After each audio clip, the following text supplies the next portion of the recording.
फूलों की शहजादी कली से कह रही थी एक दिन शबनम गुलिस्तां में, रही मैं एक मुद्दत गुंचाहे बागे रिजवां में। तुम्हारे गुलिस्तां की कैफियत सरशार है ऐसी, निगाहे फरदोस दर दामन है मेरी चश्मे हिरा में। सुना है कोई शहजादी है हाकम इस गुलिस्तां की, कि जिसके नक्शे पा से फूल हों पैदा बियाबां में। कभी साथ अपने इसके आस्तां तक मुझको तू ले चल,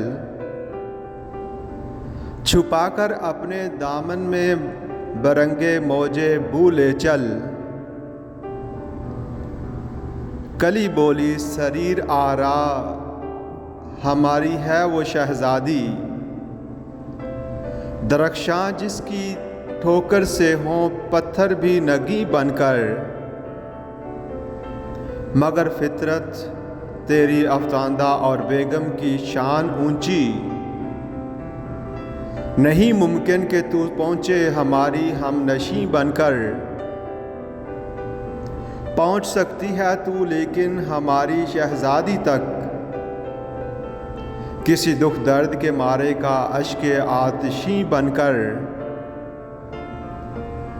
नज़र इसकी पैयाम ईद है अहले मुहर्रम को,